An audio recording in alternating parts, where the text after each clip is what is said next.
This week I speak to Rob Moore, the director and founder of blockchain and open source investigations firm Arrowsgate. Rob, previously of the British Army, speaks about his move from jumping out of planes into open battlefields to chasing criminals laundering money through blockchain analytics and helping victims of fraud get their funds back. We speak about the state of play, including the sad instances of human trafficking and modern slavery, and how they launder money through various means using crypto assets, as well as considering the sector and how we can clean it up. So I know that you're an investigator utilising blockchain analytics to help trace funds for victims and for use in court. You know, you and I work closely together on a number of cases, but I know that you had a massively exciting career prior to that in the British Army. Mm-hmm. And I'm sure we're going to sit here and talk a lot about that because it is obviously all very exciting and I haven't had anybody like you coming to join me. But can you tell me a little bit about your time, or quite a lot about your time in the British Army? Okay. Take us from the start. Let's do it chronologically. I mean, from a very early age, like the age of 4, I was going to join the army. Okay. Right? That was it. Nothing else. Yeah. Army, barmy. Come from a military family, as in a lot of my uncles were in. Oh, really? So I idolised them. And I thought, right, when I grow up, I want to be that. And I grew up in the sort of commuter belt in Essex to here. And, you know, I saw a lot of people doing the sort of daily grind back in and out. And I thought, I can't think of my life, basically. yeah, and my life now, right? But as a youngster, certainly in my teenage years, I was like, there's no way I'm doing that. Yeah. So I joined cadets at a young age. Did you do CCF? I was in Marine cadets. I didn't join the Marines, I joined the Army. I'll explain why. So back at the age of 18, decided to go through the process of joining up. And started basic training when I was 19 at that point. So I was a little bit older than some of the lads there who were like 16, you know, children essentially. Is there a lot of 16-year-olds? Yeah. Really? 16, 17, straight out of school, you know, from all different weird, wonderful backgrounds. A lot of people from up north who it was either join the army or go and work in a factory. I decided to join the Royal Coil Signals, managed to get a trade because one of my uncles, he was also in that, within a specialist unit within the signals. And he was like, Rob, get a trade, right? What does that mean? As in you've got something, you learn, you've got a skill, right? You've got a skill set. Just like being an engineer, whatever the adverts, and they're like, become an engineer, but okay. Yeah, so mine was become a radio systems operator, so a radio operator, right? Okay. How to operate radios and that sort of stuff in various areas of the battlefield. Yeah. And that was from sort of start to finish through basic training and then the trade training. It's about a year. I then got posted out to Northern Ireland for a couple of years. What period was this roughly? 99, 2000 to 2002. Okay. I'll be honest, boring. It was you were bored. I'm sure people in the period where it wasn't so boring would have been delighted. No, but it was the tail end of everything. I was so far in the rear. It was just not my thing. So I did what's called P Company, which is the Selection for Airborne Forces, which is very, very different. Getting thrashed around for weeks on end, and then with a final test week at the end called P Company. Passed that, and then when I got posted to 16 Air Assault Brigade, did my parachute jumps course, so I got my parachute wings, but joined 216 Parachute Signal Squadron, which is a part of 16 Air Assault Brigade, so jumping in with the radio, with the parachute regiment. So you're still using radio stuff? It's still, yeah. This is all radio stuff. wasn't a waste of time. No, it was all radios, and that's my whole military career was radios. Okay. So I had some sort of technical background, albeit the radios back then were old, very old. You know, so they were old for then. Yes, so you're tuning it in and that sort of stuff to try and get it, not like they are now with all IP based and that sort of stuff. Yeah. Did a couple of years with Airborne Forces. Did the first tour of Iraq with the invasion. Was that what? 03? 2003. Yeah.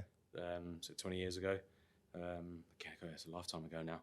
A very young lad then. Again, sort of have my first sort of taste of war, so to speak. It was interesting. I don't get a lot of people sitting there saying they've had a taste of war in that chair. Well, war and crypto don't really hand in hand, right? Well, you say that. You say that. We'll come on to that later, I'm sure we will. You say that. Then decided to do something a bit more specialist, and then spent the last sort of six years or so of my career doing a lot more fun stuff, should we say. Because when you say fun stuff, there's a photo you showed me a little while ago. Yeah. That's not how normal sentences start. And you put it up on LinkedIn, and it's you sort of like in the back of a plane. Is it a plane, helicopter? Yes, yeah, Hercules aircraft. Tell us about that. So that was parachuting, and did it at various heights.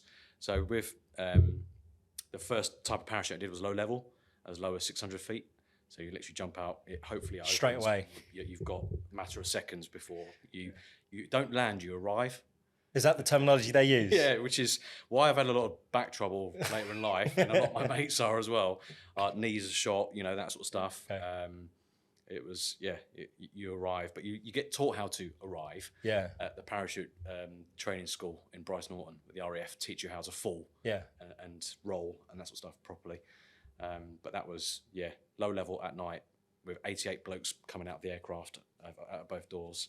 And it's meant to be half-second intervals on each side, so you don't meet at the back. That doesn't always work, because I did meet someone at the back once. And quite a painful. And we had to quickly separate our parachutes before we arrived. How does radioing for lay people like me? Yeah. How does that fit into jumping out the back of planes? Because the infantry, everyone knows what the infantry does. Yeah. Close and kill. But if they can't talk and communicate, they're going to know where no one else is. Not going to be able to, call in fire or liaise. And when you're talking about more than, one unit, with the raw signals, the aim is more of sort of the bigger strategic comms. Mm-hmm. So the whole brigade, which is thousands of blokes and women, but paratroopers are all male, getting onto the battlefield and be able to communicate with each other and that sort of stuff, and be able to coordinate from their quarters. So often we'd set up their quarters and that sort of stuff, but also have teams forward and all around the place to ensure that everything ran smoothly. So you're basically an integral part of the communication system. Yeah. If that breaks down, it all breaks down. But you're still carrying weapons. Yes. Soldering first, then comms second. But some guys sometimes do a lot more than the soldering and forget about the comms. But the comms is the most important piece, right? Because if you can't communicate, you're stuffed. You're in a world of hurt. And I don't know whether you can answer this. How many tours did you end up doing? 3. And it was what? Iraq. Yeah, Iraq. It was all Iraq. Really? Yeah. Why did you keep going back? I didn't have a choice, because it was in a bit of a mess. Yeah, I mean, to make an understatement. Yeah. Came back off my 3rd tour, and that's when I started to consider thinking, right, time to go and grow up and get a proper job. And that is a proper job. Yeah. Something a bit more safe. So got married. How old were you when you left? Roughly? 30. 30. Okay. So I was got married, Mrs. got pregnant, and I was like, okay. Probably not want to. Yeah, so I decided to pull the plug in terms of leaving the army, which is, you call it signing off. Yeah. 7 clicks on a mouse, and you're out. But you're not out straight away. It takes a year to leave, right? So it's quite. From the last click, it's a year. Yeah. So 7 clicks, right? I'm out. I'm going to go be a civilian. Okay. Which is the right call to make, because 3 days after my eldest was born, I was deployed. So, oh, wow. Right, yeah, I've made the right call. Yeah. Left, and when I left, I did a bit of an IT. They do a good, what's called resettlement, to try and get you into Civic Street, so you don't just go being a weirdo, and they give you some sort of qualifications and that sort of stuff. But you can pick and choose what you want. You can be a plumber, be a telephone engineer, whatever you want. So I did an IT course, sort of upskill myself, because IT started to come into this whole sort of the raw signals with radios and that sort of things. But so I literally started with how to build a computer, a PC, and then all at the end being set up servers and that sort of stuff. Yeah. So all that radio, all the I was going to say radiology, is that the right word? The radio stuff, not radiology. All of the stuff that you did with radios and communications, that was your trade, and that's to some extent led you to where you are now. Yes. Yeah. I want to go back a little bit, because it was a question that I jumped over. So to help us understand sort of the frame of mind when doing these tours, right? Yep. How do you cope mentally? I mean, you're jumping out of planes and helicopters. What is it? And again, I don't get to ask this question a lot, but what does that feel like? Can you describe it when you're about to? Because I think you told me it was the middle of the night. You're wearing whatever it is that you're wearing. What does it feel like? I mean, for me personally, parachuting, at the point until the red light goes on, then it's green light and you're out the door. Yeah. Up until that point, to get up to height and that sort of stuff, absolutely cacking it, not gonna lie. but everyone else was as well. If you weren't, there's something wrong with you. Yeah, of course. Because not just about parachuting, but because it's anything you do in the military. Yeah. It's supposed to say it sounds fun. They take the fun out of it because it's just Is that a well-known thing? Yeah. Whatever's fun. Yeah, just take the fun out of it and make it far more dangerous. Yeah. But as soon as the green light came on, switch on, off you go. Yeah. Let's have it. We're going. Yeah. And then it was mega. Apart from the few times where it went a little bit wrong. But yeah, it was just, and being in my sort of 20s and that sort of stuff, and it'd be something I wanted to do all my life. Yeah. I just loved it. Did it live up to what you thought it was going to be when you were a kid? Really? Yeah, absolutely. And if you're jumping out of a plane, I assume, and again, you don't have to answer this necessarily, but you're jumping out of a plane, you get shot at. No. Right? No? Doesn't work like that. Shows my ignorance. It's not like Band of Brothers, World War II, that sort of stuff. That's moved. That's all I'm basing it on is the fact that I sit behind a desk all day. Yeah. So what happens? You're jumping out of a plane. You're not getting shot at. But okay, let's just fast forward a bit, right? Yeah. Again, pardon my ignorance on what actually happens. But at some point, you're getting shot at. Yeah. Right. What's going through your mind at that point? If that's not an unfair question. No. And I've sort of started to document this from my own and to show my kids and that sort of stuff what Dad's done. Yeah. Just a boring old git who sits behind a laptop. Thanks for that. Yeah. One occasion that sort of stuck out is it's feeling the lead hornets flipping past you. All I could think was, "Don't hit me." Yeah. Okay, I'm a young lad. I've got. You'd not get a cricket box. But yeah, that's all I cared about was protecting the crown jewels. Yeah, fair. And I guess you make really good friends when you're in the military as well, right? Yeah, because they're the guys you're looking after, and you're looking after them. Yeah, some top lads. Yeah. There's also some fruit bats there as well. Some people who probably won't adjust well to civilian streets. Some of my mates are still in. Really? Still, they've done 24, 25-year careers. Wow. And they're probably quite high up. Yeah. And how does it work after that, right? Because you leave the military, and appreciate that you can tell me some things, but what did you do afterwards? Or is there a gap that we're not allowed to talk about? No, it sort of went into the weird, wonderful world of sort of corporate security and that sort of stuff. And then it's trying to work out what going from the military to the civilian and actually, it's not, worried it's going to be bored. It's not. It's fascinating in terms of sort of corporate espionage and that sort of thing, what people do, companies do to each other to try and get the edge. Fraud investigation, a lot of that, where, people are up to no good within a firm, and how they've... And I'm always looking for their mistakes. Right. So what you're instructed by, I don't know, big corporate, and they say are they saying go get dirt on someone else, or are you trying to defend? Is it like sometimes that's probably the wrong word. It's sort of like tapering down what they've seen on, they've watched Born Identity or something, or just come to my head. You have to understand that all my frames of references are that. Right. Yeah, it's all like, right, you need to call your jets. This is what we can do. This is legally what we can do as well. Like, come on, we're not going to go hacking and stuff like that and taking people out. This is reality. So manage expectations, and that sort of stuff. And from that, I was doing a lot of sort of physical surveillance and that sort of thing. And it realised that actually the power of open source intelligence is huge.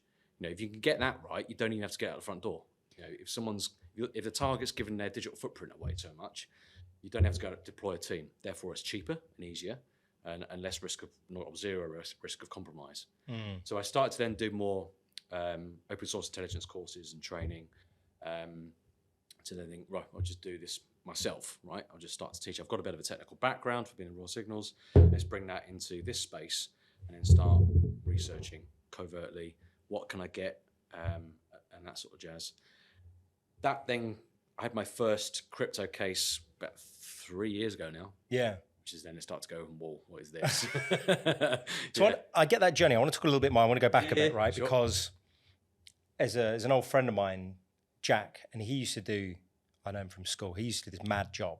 I'll see what you think of it. He did war studies at uni. He did a master's in that. And what he used to do was he used to stress test airports. Okay, so go in, private company, and he would see how much you could get away with and test terrorist spots and try and break in. Is that the sort of world it's called pen testing or penetration testing. Penetration testing. So it's trying to sort of look for the vulnerabilities and the weak points. Do that physically and digitally, and there's crossover, and I've done a lot of that, where assisting with hacking Wi-Fi and that sort of stuff, but perfectly legal for anyone. Seeing if I can then get the guys in the rear Yeah. to get in, access in. And again, what can you bluff and blag your way through the security? Because that's what his job was. It was mad. And Yeah. it made me feel confident, right? Because of two instances. Number one, I think he was told to go stand by the Gherkin, the building, at like 4 a.m. Yeah. and just shake a pillar and just see what happened. All of a sudden, apparently police out of nowhere just came and was like, what are you doing? Yeah. Which is quite good. And what was the other thing? He was instructed to try and buy bomb parts, Okay. I think. Yeah. And the police went round to his house and like knew about that. Yeah. So there's a sort of balance between privacy online and maybe police monitoring that you're buying certain ingredients to buy a bomb. Yeah. That's the sort of world I get. That's my nearest touch to this world. Well, I was more corporate in a sense. It's like, okay, from a cold start, what can you do? What can you and your team do? And it won't be a small team. Yeah. And it'd be, a bit of physical, but it'd be a lot of digital stuff whereby we're looking for, did your office put the Wi-Fi password on the wall and then take a picture and put it on Twitter? Yeah. Which is, I think there was one recently where BBC News were filming and in the background was the Wi-Fi password. So all the nerds are like, thank you very much. Yeah. And that sort of stuff. So it's looking for those vulnerable points for an ingress point and then highlights to say you need to shut this down, otherwise bad guys will do this and will get in and mess your day up a lot. And I guess that's the stress testing. And then you alluded to it. You moved into this world of blockchain cryptocurrency. What started that? Having a first, and the first case wasn't the sort of typical of what I'm doing now, what we're doing. It was a chap who'd been tricked into this completely false investment. And he was crypto savvy himself, but he basically got tricked into handing over the private key. And then, bing. Social engineering style. Absolutely. Really? Absolutely. And it was very cleverly done. And the bad guys even hired another security firm to do a due diligence report on their cover story, which then slowed down our investigation. And it was just weird and bizarre and fascinating. But that was my first I was aware of crypto, but it was my first, right, okay, what is this? And then where has it gone? So then how did you move? Because you are pretty much, I was going to say full-time, but you're one of the guys that I can call up knowing that I'm going to get the job done, right? So like, how have you ended up in this space almost exclusively? I think it's because I just keep getting case after case after case after case, and then I was learning on the job. You get goodwill, don't you? Like, call Rob again. He's done a good job. Call him again. I've got to keep doing a good job now. Success, right? Yeah. And it's understanding what the enemy are doing, and the enemy being the fraudsters or hackers, how they're doing it, and then have they left any digital footprints? Have they made mistakes? And it's down for me to sort of twofold, is to follow the funds, which we'll chat about, but also did they make any mistakes? If they've made any mistakes, I'm going to absolutely exploit them. What do the mistakes look like? Just quite conscious of them watching it, Yeah, no, you know what? Let's not answer. Let's stick to the script before I start giving the game away. So let's talk about Arrowsgate, right? Because you set that up relatively recently. Yep. You are the owner, the director. You manage it. Yep. You're the guys that I call when the time is right. Tell us about Arrowsgate. So, set up myself. I've got one other guy, Jake, who works with me, and I've got a young lad, Ben, who's a intern. He's at uni at the minute, and he'll come, especially over Christmas, and get back amongst it. He loves it. But myself and Jake will predominantly do crypto frauds, but a lot more hacks now as well, as in the investigation's not actually doing it. I mean, just doing loads of hacks now. Yeah, it's great. I mean, the crime pays, right? You see how much they make. Yeah. It's insane. Conduct the investigation, try and work out what's happened. How did it happen in the first place? And then, so if we talk about a hack to start off with, which I'm seeing an increasingly number of, is whereby people have got apps on their phones and they think, there's a saying in crypto world, not your keys, not your crypto. Right? So if an exchange has got your key, if that goes belly up like an FTX, your funds are gone. Right? Now, some of these apps sort of state that you've got your keys, but you can sort of got on applications, you can do a bit of trading and that sort of stuff, and you can see your balance, etc. You think it's safe. I thought it's not. It's not. These are even some of the big exchanges. Some of the big exchanges, you're probably okay, but I would always recommend someone goes cold. Because I moved all of my stuff off Yeah. Binance, Coinbase. Yeah. Those are the accounts I had. Yeah. I just have it on a cold storage now. Yeah. Because it depends on their terms as well. I mean, if you Yeah. read the terms of some of the exchanges, it will say, I think, I can't remember what FTXs were, but I think it said that you own the assets and we own the keys or something. But each exchange has different rules. Yes. So sometimes you don't even own the asset that you've bought. Like in Binance, you own an IOU.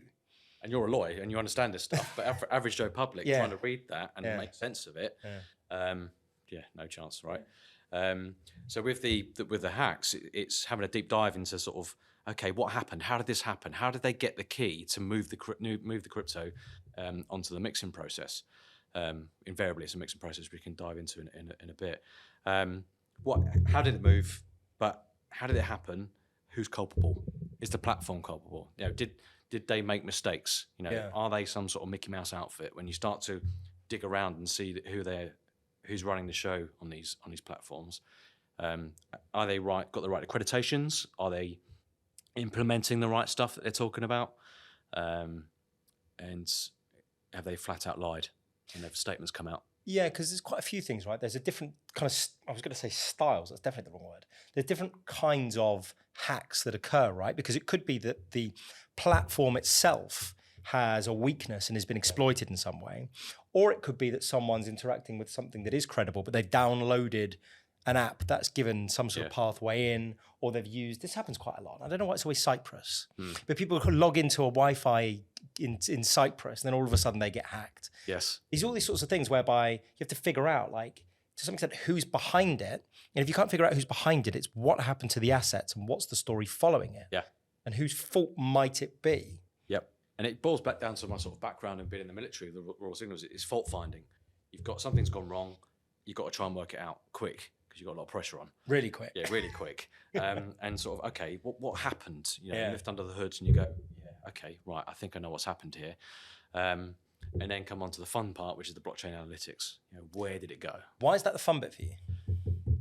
It's the hunt. It's hunting. It's almost like live, isn't it? Yeah. For those who may not be familiar, right, there's different kinds of software. You use Crystal, don't you? Yes. And the idea is you can see on an open ledger these assets moving, so you can see it going from one address to another, then it may split, then it may come back. But essentially you can see it live, right? So that's the exhilarating bit, that you can see it move. And if it ends up at somewhere that's centralized like an exchange, that's then the target. Yeah. That's my whole hunting process is start point, I need the end point is an exchange. To unmask who that person is behind that address. Yeah. The funds were last seen. There's absolutely no way of unmasking who the intermediary addresses are unless they were attached to an exchange. It's impossible. So I've got to hunt and try and work out where the funds have gone. Also, using Crystal Blockchain, which is fantastic, it's the attribution, and that's been fantastic. What does that mean? So what that means is I click on an address, it will then give me a readout of what it's been up to in terms of sending and receiving funds and whether those sending and receiving are attributed to any forms of criminality. And you name it, they've done it. It's like a horror story at the minute. Some of the stuff. Really? And whose data set is that? Is that Crystal's or is that? Yeah, they're getting it from all sorts of different places, from various law enforcement all around the world, also their own. And I'm assisting where I can as well. But what I'm seeing is I'll have a number of different cases. Is the commonalities. Yeah. Right. Commonalities ranging from identical scams, hacking groups. Yeah. Which are certain lot are very, very good at stealing it. Well, famously the North Koreans. They are number one at stealing it. And then to human trafficking, slavery, which are running these scams, especially the romance scams. Well, let's touch on that a bit, because it's something that the other day I was on a WhatsApp group. It's not one of these Telegram groups. It's thousands of people. It's actually a really, really good one. It's run by Corby. Corby Hay was a guest on this podcast, actually. She runs it on House of Block. It's really good. Lots of good debate. And CZ stepped down the other day, didn't he? Which he's the guy who ran Binance for a number of years.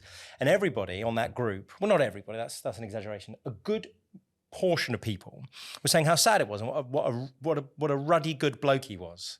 And my view of it was that he might not be, and that actually the funds that were being paid for by him personally and by Binance are essentially money which has been laundered or part of human trafficking, child trafficking rings.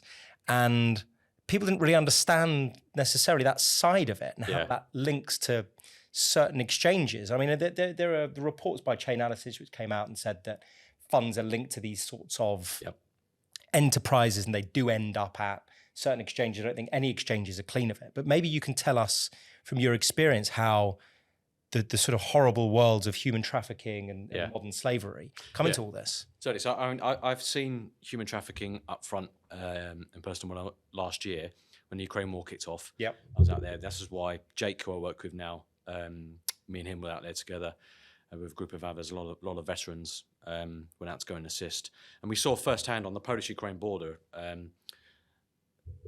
massive amount of refugees, women and kids coming across.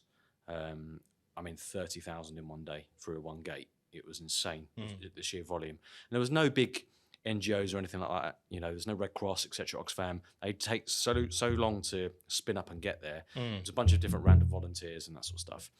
And there was no real security, command and control. The police were there, but what I saw straight away was like, why are these guys hanging around with leather jackets and gold chains and that sort of stuff? And what they're doing, they're basically pimps and traffickers, and were trying to steal women and kids to get them into the sex slave industry. And as soon as they get into a car, off they're gone. So we were trying to combat that as much as we can physically, but also brought some tech ideas whereby we put a geofence around a certain crossing, and everyone got an alert. So all the refugees and even the traffickers as well will get ping up on their phone. Hey, here are the top tips, human traffickers around, do's and don'ts, blah, blah, blah. So I haven't seen it sort of firsthand. I was like, well, what the hell is this? This is horrific. People didn't realise. In my assessment, the police weren't really doing anything. You can take from that what you will, but they don't know. Yep. Then on doing blockchain analytics, so you're seeing stuff for attribution for human trafficking and that sort of stuff, where they're using crypto to launder their funds, right, as part of their industry. And that's just one of many, many different forms of criminality that are associated with, that they use the blockchain to launder through, because no one's really going after them. It's, yes, you've got the open ledger where everyone can see the transactions taking place, but unless someone's following and doing the work, they're getting away with it on a vast scale. That's what the difficulty, I think, is. And it's sometimes difficult for people to understand how this works, because when you move assets on a blockchain, you can see where they go, but you can't see who's behind it. Nope. So it's sort of very odd to think that you can see money move, but as to who's receiving it and sending it, you're not sure, right? So my understanding is a lot of the human trafficking world, sex slavery, all that sort of stuff, they launder money and then cash it out, certainly at some of the larger exchanges. And it's got to the point now where there are places around the world whereby it's almost like, I think maybe mills is maybe the wrong word, but it's people being, and this is horrible, but people being sold into slavery, given a script and essentially calling people up, or social engineering so that people are defrauded out of their money. And then there is like a mini business where there is almost targets. You have to extract X amount of money from this person or victims of fraud. And that money goes straight to organized criminal gangs, so that there are two sets of victims. There's someone in, say, the UK who's been defrauded. And then there's someone in, say, Cambodia, Myanmar, who's been human trafficked there, is part of this ring, whatever it may be. And then they're also the victims. Yes, exactly that. Have you seen any of that? Is that yeah. I mean, so we're doing the blockchain analytics. You'll have a victim who's been defrauded, which is horrific, and a big learning curve for me is dealing with the victims on one-to-one basis. Quite often, they've obviously come to you and I when they've realised that something's wrong. They sometimes don't always fully believe it's fully wrong, and they continue to pay. And I've had people from all walks of life go through this, including a few lawyers. You're not impervious to it, but it's then trying to convince, look, this is completely fake. And with the romance scams, adds another level there, where you've got someone who's generally fallen in love with someone on an online profile, and then I've got to explain to them, actually, that those images are actually from this. Probably even AI by now, AI generated. AI started, it has started. I've had someone who's been talking to, it started out as images. I could see they were from an open Instagram account, and they've created an AI bot and had a Zoom call for half an hour. Wow. The victim, it was a little bit glitchy, but she'd put it down to the connection, right? It's just, but it's there, it's happening. So I was like, crap. But you see how bad it is from just a WhatsApp chat. Imagine now with the power of manipulation from this sort of stuff is going to be bad. Well, I was at a conference the other day and they asked me what role AI has in all this. It's like fake videos, voices. Yeah. This is, I mean, let's give by example for people who may not be able to contextualize this. Rob and I worked on a case, still ongoing, so not too many details, but a lady lost her husband, received some funds on her husband's life insurance policy, was feeling a particular way and went on Facebook to try and resolve her feelings, and ended up joining a group on Facebook called I Miss My Husband, amongst others. And over a period of time was socially engineered to trust this person to the point where she ended up giving him some cash, and all of a sudden it doubled, win trust. It moved to WhatsApp, didn't it? We've dealt with some of the WhatsApp communications, and she lost six-figure sums in an asset called Tether, which is a stable coin supposedly pegged, depends how you want to call it, to the dollar. And Rob and I have an active investigation on that, and it's still going. And that's just one example of how many different scams that you have to deal with, whereby there is some sort of romance or feeling. I remember years ago there was a case, and there were these two ladies who got scammed. It didn't really go anywhere. They got scammed, and they said they found a guy on the world's most secure dating website. I'm not entirely sure I'd log into the world's most secure. I don't know why that's a tagline, like security. But does that not go to show that that's probably where lots of criminal activities lie? I mean, it's all different start points from a cold call message. You know, hey, how are you doing? I'm such and such. You know, you just get chatting, and it's not just blokes, it's females as well. And that's the sort of start point they're in. And the flash to bang from going from the initial contact to asking them to then start investing on their trading platform isn't very long sometimes. So the psychology of it works very, very well. I think a lot of this started during COVID. It was a perfect storm for it, where you've got a lot of people sat around, bored, lonely, made a bit of money under the mattress, and you know, away it goes from there. But it's continued on a daily basis, where they are making so much money from this, where they're convincing you to invest on what you think is a real trading platform. But the reality of it is, and certainly that case we were talking about there, I've done the follow, and then the individuals who have unmasked at the end are not legitimate in any way, shape or form. Well, you've got different tiers, right? You've got people who are clearly involved with the OCG. Then you've got organised criminal gang. Organised criminal gangs. That's for my dad. He's not going to follow us. Sorry, it's all right. It's a military thing. You use called TLAs, three abbreviations. And then what we're called money mules, right? Effectively slaves who are forced to do it, usually at gunpoint. I mean, just for one example there, that one off the top of my head, there was like a Cambodian student, 22. Yeah, she seemed extraordinarily rich for... I think it was like 3 million in 6 weeks gone through her account, which, you know, if that was here, it'd be SARS. I'd have my door put through. You know, Rob, what are you doing? Have you won the lottery, or is it drugs? You know, what is this? But gets away with it. And that's the point that takes us back to sort of modern day slavery, because those are the individuals, the sort of money mules who end up being kidnapped and in, as you say, Myanmar and Cambodia and other countries around the world. And they are used to not only receive the money, but then cash it out. A lot of the time, they're large exchanges. And that's why I think, again, I'm going to have to be sort of semi-careful here, but some of the allegations made against some of the large exchanges recently were relating to exactly that.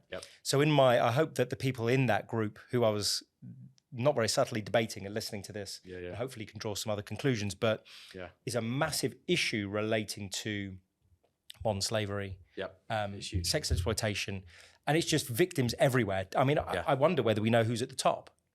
Got ideas. But that's another issue in itself, isn't it? Because you have to then, it's not only about following the money and finding out who's got it, but who's above those money mules, right? And I guess that's part of your job. The strings. And it's trying to get a more strategic overview of how these things are being operated. And yeah, some of the insane amounts. So you've got, I mean, one example of a case recently where I've followed the funds, 22 different addresses. In total, they've received over $1.6 billion of crypto in just over a year. That's not normal. Like that is insane volumes of funds going through. So the beauty of the blockchain, you can see all activity, and you can see again total up. Yeah, this account has had. So Crystal will tell me. Click on address. It's had this much tether go through it in this amount of time, which is, for example, like 3 million in 6 weeks for that Cambodian student. That is not normal. But these, what some of the exchanges may say was, but you're getting confused, because what you're doing is you're seeing our exchange addresses, you're seeing the pooled funds, and it's obviously this is someone like you's going to know. No, that's an individual account. Individual account. And then point A to point B. So the start point being the fraudster's wallet, the end point being where I get to isn't just straight one transaction. If I send you one Bitcoin, I give it to one directly. What the bad guys will do is send it around the houses. Right, and they'll split it up. Yes. Yeah. And the attribution from that, I can then see, oh my goodness, this isn't just this one scam or hack. It's actually linked to funds with all sorts of stuff, and it's like a horror story. And they will use this service to, like a big sack, and then just divvying out the funds amongst the OCG. And then maybe the top tier, or maybe the money mules, will then cash out and go and give it, forced at gunpoint to the hand off. You got to make your own. Through open source intelligence, when we get the disclosure from the exchanges, go, who is this person? And it's normally not even the right person. No, fake IDs. We get a lot of that. I mean, you and I have seen it together. You get a 123fu at protonmail.com. Exactly, and is that helpful? No. I mean, to some extent it is, because it's an email address that at least you can send something to. Yeah. For court process. But is that the real person? Probably not. I mean, you get a lot of these sort of fake Cambodian IDs, don't you? Yeah, I think we've had one with didn't even have a last name on the passport. Didn't have a It's like, passport number was 88s, wasn't it? Yeah. It's just absurd. Yeah. So I think personally the exchanges should be doing a lot more. Yeah. I think there was one exchange I called. We got the disclosure from them, and we said, well, how do you know that this KYC is relevant? How do you even know that I think the passport was from Britain or something, and then the country of origin was Cambodia. So where'd you get that from? They said, we just took their word for it. Filled in a form, Dropbox, done. That's fair enough, isn't it? Yeah, crack on. And it's just absurd. I mean, again, I'm very cynical to some of the large exchanges who allow people to deal with them for not doing proper KYC, for not doing the relevant AML. Yeah. And you and I see that firsthand, don't we? Absolutely. And when you got, even without the attribution that Crystal gives, just having 20 odd people with 1.6 billion go through their accounts in total. Like, come on, that's not normal. That should be red flagged, of course, on its own. But then you start adding the attribution. Yeah, like hasn't come from Rob to Matt. It's come from all over the place, in very quick succession, in large volumes. This is not normal behaviour. Before we move on to some of the successes, because there are successes in recovering stuff that you and I have seen, I was a little bit, I was going to say haunted, and I think that is the right word, by some of the things that certainly you've uncovered to me about Eastern Asia. Yes. Are you happy to talk a little bit about that? Yeah, I can. Yeah, I'll talk in a roundabout way, just in the back of my mind, just watching, or maybe not watching. Probably not. No. Well, I mean, that part of the world. So I'll give this sort of more context of how these things, we sort of alluded to it. You go to Thailand, you'll turn up for a job. You may have come from a little village in Laos or Cambodia. Yeah. Go to Thailand, turn up for a job in a fish market. As you arrive, no, you ain't working in the fish market. Guns to the head, you're coming with me. Cross the border to Myanmar, you're in that scam compound. And they are done on an industrial scale with tower blocks, barbed wire fence, armed guards, and you are forced to scam. And you'll have one operator, one slave effectively, with 50 phones laid out, and they're scamming away. So they're on WhatsApp, and these are the guys who are scamming victims that we deal with in the UK. Yeah. And that's part of that modern day slavery we're talking about. And they've got like quotas. They have to reach a certain amount, or they get beaten with electric batons and that sort of stuff. Now, what I found over the weekend when I messaged you and sort of showed you something which probably disturbed you, as it disturbed me. Yeah. And it takes a lot to sort of unsettle me, I think.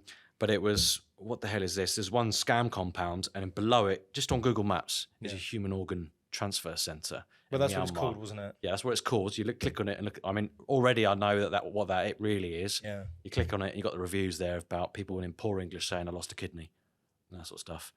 And it's right next to the scam compound. That's no coincidence, and you know what's going on there. Where those people are just a commodity. Yeah, harvesting. The people running these scams and that sort of stuff are the lowest forms of life going. and that's saying something. Yeah. This is pure evil. So how does the market then, or at least our industry, right? Yep. How does it get better? Because you're always going to have bad players, and to say bad players is an incredible understatement. How do we do better?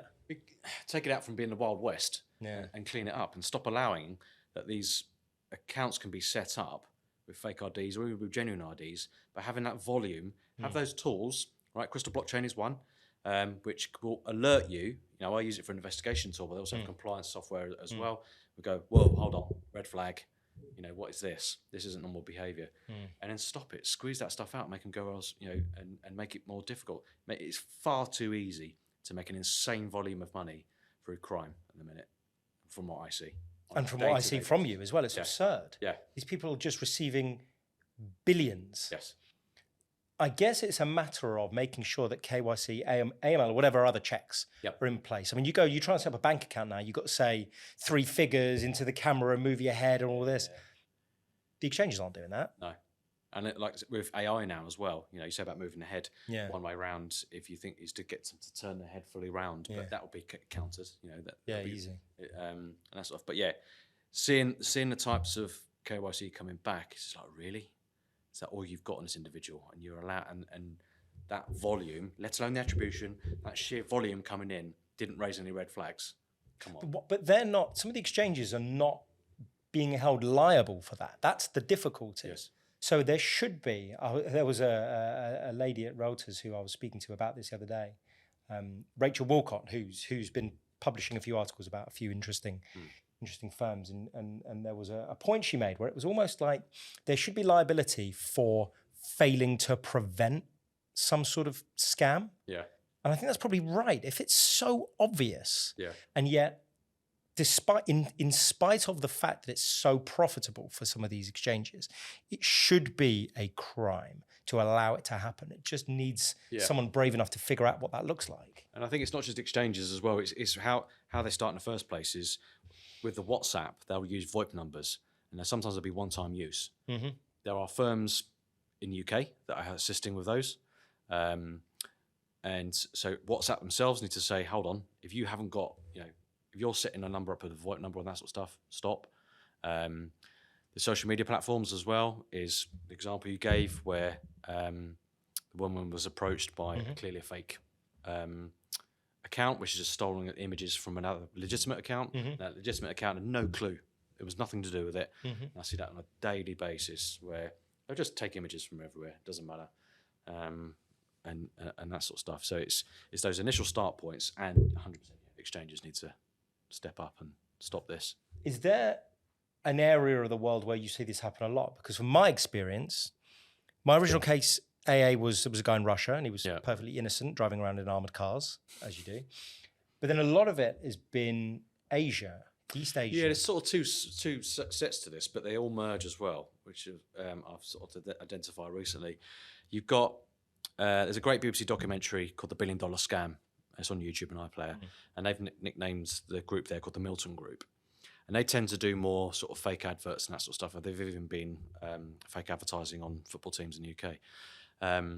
Less of the sort of romance, and I hate the term pig butchering because it's a horrible term, but romance scams tend to be Far East. And they'll target Westerners with stolen images and that sort of stuff to pretty young ladies or men to entice and that sort of thing. So there are two distinct entities. However, the laundering process, 100%. Lots of crossover. Yeah. And I guess you can see that. Yeah, through Crystal. In a way then, let's talk about some of the successes, because there are successes. People have got their assets back, and it's through, from my world at least, through the courts. Yeah. But it's not, and there are success stories through the courts. A lot of my cases have settled, that we're going through certain processes right now, thanks to you. But there are others where people have got results purely by reaching out to certain exchanges. So they've gone to you, they've gone, Rob, we need you to trace my funds. They've ended up at exchange X, and then they've somehow got their funds back. Normally the exchanges say, go away. In come back with a court order. Come back with a court order or something like that. But some people have managed to not do that. Yeah. Is there any inclination your end as to why? And the answer may well be, I don't know. But I don't know. Yeah, it's hard to understand what's happening on the other end, other than what I'm seeing a lot of is hiring very expensive law firms to try and battle for some whatever reason. Well, you can pay for expensive law firms when you've got lots of money used from. Exactly. Yeah. There's law firms with no moral compass. Yeah, it's difficult, right? Because law firms are paid by their client, and it's unless they are on some sort of list or red flags are raised, it can be difficult. Yeah. But I'm fully aware that there are instances whereby major players have, to use a horribly American term, lawyered up, and then that has not helped the industry at all. I don't think that's something that you disagree with. No, and it's. Can you look yourself in the mirror in the morning and your moral compass, is it true? When you're looking at all these things we're talking about, from human organ harvesting, to human trafficking, and everything else that's associated with this stuff, protecting it, and allowing it to happen. But it's money, isn't it? Yeah. Because you think about it, some of the big exchanges, they make a lot of money helping, whether knowingly or not. I would say that they probably have at least constructive knowledge of it, but they know what's going on, because guess what? They're changing that, say, tether into dollars or whatever, dong, and then they're taking some commission out of it, right? So money, unfortunately, does talk in this instance. Yes, and they do tend to do strange things like we'll swap USDT for USDC. We're doing one for one. What's the point? And that's. But you want your USDC asset, right? You want that. It's really important. Yeah, and they do tend to like the stable coins, for sure. I mean, they use Bitcoin, I think, because people have heard of it. I'd say most of it is stable coins are used. What happened to Monero? Yeah, no, yeah. I don't know where that went. Yeah, it sort of was. It appears on my radar sometimes. Yeah. Still used. Still used, yeah. Because I find that more so Tether is used. I know there's been some reports out recently about organised criminal gangs using Tether. I'd love to be able to speak to Tether and find out what it is that they're doing about it. I would like to think that they're doing something. Yeah. But it's certainly been flagged. I mean, what's your view of it? Have you seen anything from Tether or is it... I think there's something out recently where they've shut down a load of accounts linked to slavery, human trafficking, in hundreds of millions of dollars worth. So yeah, I think they are. That's a positive thing. Yeah, it's absolutely 100%. But again, it's a drop in the ocean. But it's a start. It's a start, which is a good start. But yeah, there's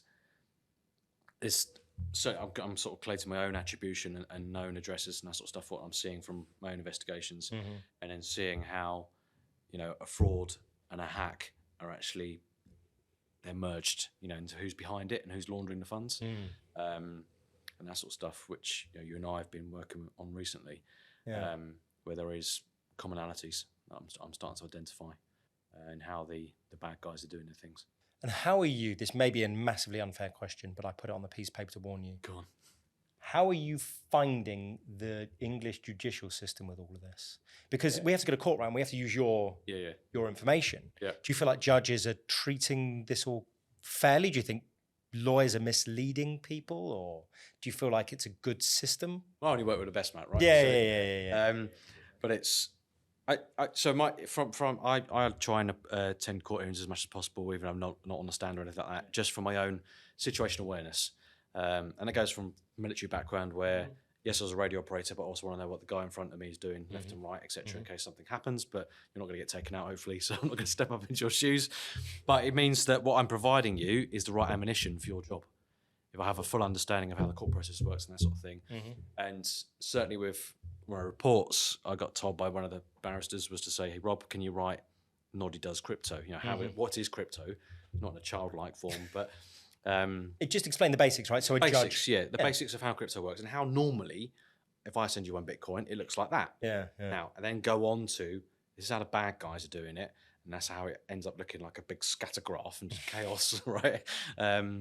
But my methodology, explain my methodology, and that sort of stuff, how I got to those endpoints that we're trying to then freeze and get disclosure for, and etc.